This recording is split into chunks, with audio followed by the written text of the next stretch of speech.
there is big news in the crypto world as you're reporting. You're reporting that a federal judge in New York just ruled that some crypto transactions don't count as security sales. So what can you tell us? Right. This was kind of a landmark ruling and one that let crypto enthusiasts and advocates really puff out their chest, I think, for the first time in several months and perhaps years. All of this stems back to a landmark suit that the SEC issued against a company called Ripple Labs based in San Francisco in December 2020. Actually, I believe on the day before former SEC Chair Jay Clayton left the agency. And in this suit, they made the allegation that Ripple sold about $1.3 billion of a digital asset called XRP to institutional and retail investors in what was tantamount to an unregistered securities offering. As you know, Brittany, to sell securities in capital markets in the U.S., they have to be registered at the SEC with appropriate disclosures and so on and so forth, or be or take advantage of certain exemptions, such as only selling to accredited investors or limiting the amount of assets that would be sold. Obviously, Ripple did not take advantage of any of these, and Ripple was trying to make the case through this lawsuit that XRP is not a security. The SEC said otherwise, and we had kind of been waiting for a couple of years for some real movement in this case. Again, it began in December 2020, so we're going on 2.5 years. And then in a decision from the federal court judge, as you mentioned, she sort of made the argument that at least some of those transactions were not security sales, in particular the ones that Ripple sold to investors. The term she used was sporadically, but basically sold through centralized exchanges like Coinbase or Kraken and plenty of others. That's not an exhaustive list. That said, she did say that about $750 million worth of XRP that were sold to institutional investors going all the way back to 2013 were security sales. And I guess the question, how did she make that determination? And it really comes down to exactly kind of what was the mindset, what was the psyche of the investors when they were buying these tokens, and how were those transactions conducted? So, for instance, when Ripple was selling these hundreds of millions of dollars worth of tokens to institutional investors, the XRP ledger, sort of the blockchain that XRP runs on, was far less developed. She made a point in her ruling that a lot of public statements and marketing material from Ripple itself was talking about the appreciation in the price of XRP and how sort of all of the value of these pots between the investors and Ripple itself would kind of grow together as Ripple Labs continued to build out the product. Now, this sounds an awful lot like it meets sort of the primary framework that the U.S. court system uses to determine whether or not something is a security or an investment contract, which is called the Howey test. And that is based on a 90-year judicial precedent that basically includes 4 prongs. If there has to be an investment of money in a common enterprise with the expectation of profit, largely based on the efforts of others. And the judge decided that every single one of those prongs were met, at least when it came to selling to those institutional investors. However, very interestingly, she said that when it came to selling on exchanges programmatically, that the test did not meet all 4 prongs of the test, because at that point there was no way for the buyers to know that they were buying directly from Ripple. In sort of like typical bid-ask models, you don't actually know who you're buying from. If you and I buy a share of stock in Apple or Amazon or Meta, we don't know who we're getting it from. It could be from Meta itself, it could be from an insider, or it could just be from Joe Schmo down the street who's deciding to sell. And the judge basically made the argument that if you don't know that you're actually buying it from Ripple, how can you know that you're relying on the efforts of others, of Ripple in that case, to actually, which would then sort of disqualify it from being a security. Got it. So you said the ruling, it's a good day. If you're in the crypto industry, they were able to puff out their chest, not a complete victory, but they're able to feel good. So I'm wondering, on the flip side, how big of a blow is this to the SEC? Yeah, I mean, that's a really important question. And the SEC has already said that they're going to appeal this, I believe, to the Second Appellate Court. And at least one lawyer that I spoke with said that he would not be surprised if this went all the way to the Supreme Court.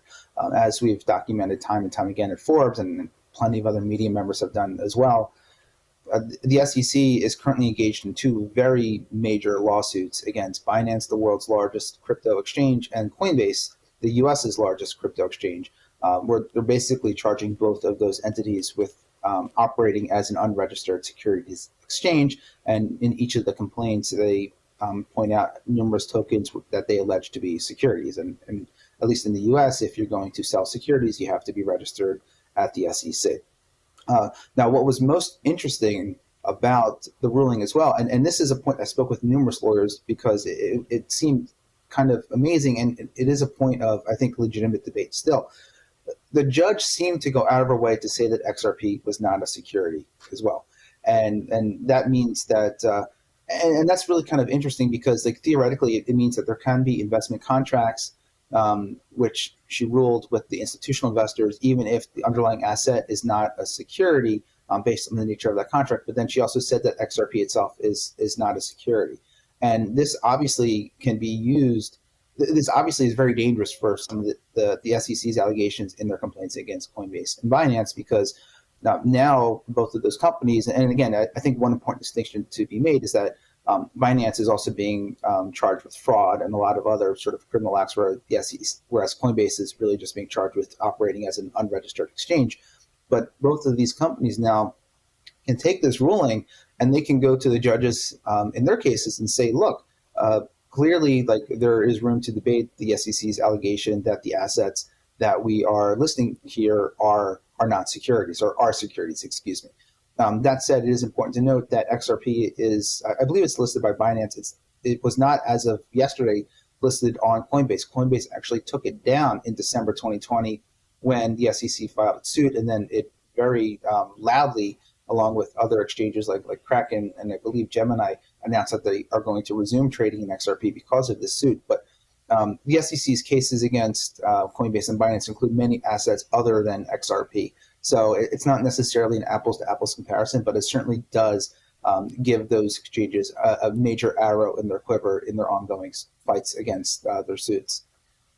Sounds like this will be an ongoing battle. You did mention that it could find itself all the way at the Supreme Court, but what are the larger implications here for the crypto industry as a whole?